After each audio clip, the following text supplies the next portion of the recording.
दोस्तों, भारतीय सशस्त्र बलों में तालमेल को बढ़ावा देने और लॉजिस्टिक की सभी परेशानियों को एक बार में खत्म करने के लिए भारत ने आज से कई सालों पहले एक काफी एडवांस प्रोग्राम यानी कि डिफेंस थिएटर कमांड को बनाने का फैसला किया था, जिसके तहत हम अपनी आर्मी, एयरफोर्स और नेवी की ताकत को एक करेंगे और एक ऐसा डिफेंस सिस्टम तैयार करेंगे जो देश में लॉजिस्टिक, मेंटेनेंस, रिपेयर और जरूरत पड़ने पर ऑपरेशन को अंजाम देने में आने वाली सभी चुनौतियों को खत्म कर देगा। इसको लेकर अब आखिरकार पहला कदम लिया जा चुका है, जिसके तहत आ रही लेटेस्ट अपडेट के अनुसार भारत मुंबई को अपना पहला ट्राई सर्विस डिफेंस स्टेशन के तौर पर विकसित करने वाला है। चलिए आपको बताते हैं कि इस ट्राई सर्विस डिफेंस स्टेशन का क्या मतलब है और इससे भारतीय मिलिट्री को क्या फायदा होगा। दोस्तों, अभी तक मुंबई में आर्मी, एयरफोर्स और नेवी के फैसिलिटी अलग अलग विंग्स में होती थी, जिसमें स्कूल, हॉस्पिटल, रिपेयर और मेंटेनेंस हब के साथ साथ एडमिनिस्ट्रेशन भी अलग होता था। लेकिन अब मुंबई में एक संयुक्त डिफेंस स्टेशन तैयार किया जाएगा, जिसमें भारत की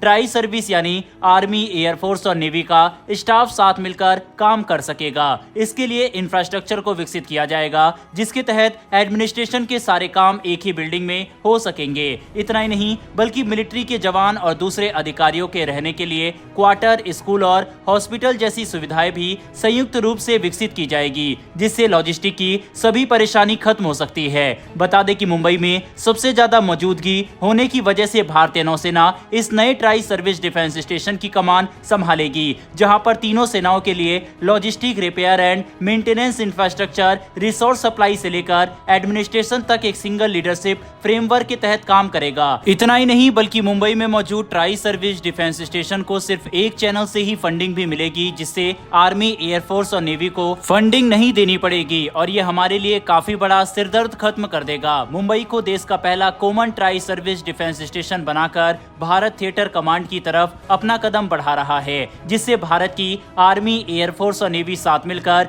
किसी भी तरह के ऑपरेशन को अंजाम दे सके। साथ ही इससे ट्रेडिशनल रूप से चली आ रही परेशानियों को हमेशा के लिए खत्म किया जा सकेगा। बता दें कि भारत यहीं पर नहीं रुकने वाला, बल्कि मुंबई के बाद कोयम्बतूर के नजदीक सुलूर और गुवाहाटी को भारत अपने दूसरे और तीसरे common tri service defence station के तौर पर विकसित कर सकता है, जो देश में मिलिट्री इंटर ऑपरेबिलिटी को एक बिल्कुल नए लेवल पर पहुंचा देगा। फिलहाल भारत के पास अंडमान और निकोबार ही एक active tri service defence command मौजूद है, जिसे 2001 में स्थापित किया गया था। लेकिन इसके अलावा भारत के पास और कोई भी सिमिलर अरेंजमेंट मौजूद नहीं है, जबकि चीन थिएटर कमांड और एडवांस मिलिट्री मेथड को अपनाने में भारत से काफी आगे है। चीन की military chain of command Bharat से सुपीरियर मानी जाती है और चीन ने एक डेडिकेटेड रॉकेट फोर्स का भी निर्माण कर दिया है, जो उन्हें युद्ध के दौरान काफी बड़ा एडवांटेज दे सकता है। ऐसे में अब भारत भी चीन को टक्कर देने के लिए थिएटर कमांड पर तेजी से रिसर्च कर रहा है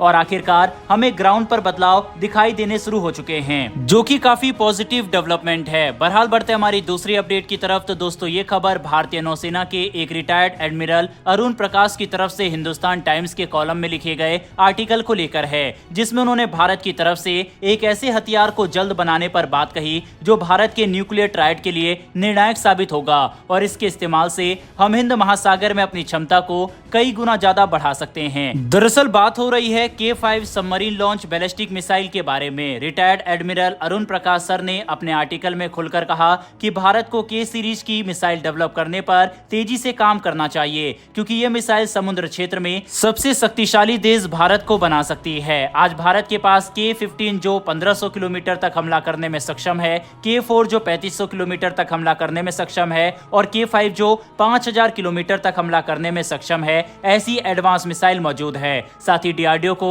K6 जो 6000 किलोमीटर तक हमला कर सकेगी, उसे डेवलप करने की भी परमिशन दे दी गई है। हाल ही में भारत ने K5 मिसाइल का एक सफल परीक्षण किया, जिसके तहत हमने इस मिसाइल में भी MIRV टेक्नोलॉजी को इंटीग्रेट करते हुए दुनिया के सामने अपनी क्षमता को प्रमाणित किया था, जिसका मतलब है कि अब भारत के पास MIRV टेक्नोलॉजी से सक्षम अग्नि 5 मिसाइल मौजूद है और समुद्र में MIRV टेक्नोलॉजी से लैस K5 भी लगभग पूरी तरह से तैयार होने ही वाली है, जिससे हम चीन और पाकिस्तान को पलक झपकते ही बर्बाद कर सकते हैं। और यही भारत की MAD मतलब म्यूचुअली एश्योर्ड डिस्ट्रक्शन पॉलिसी के आधार है। कुल मिलाकर समझने की कोशिश करें तो आज डिफेंस के क्षेत्र में भारत काफी तेजी से आगे बढ़ रहा है। हमने अपनी न्यूक्लियर मिसाइल टेक्नोलॉजी को अब MIRV के साथ मिलकर एक ऐसा ऐसा कॉम्बिनेशन तैयार कर लिया है जिससे भारत के परमाणु हथियार कई गुना ज्यादा खतरनाक हो चुके हैं और यही वजह है कि भविष्य में चीन और पाकिस्तान जैसे देश भारत से टकराने में कई बार सोचेंगे।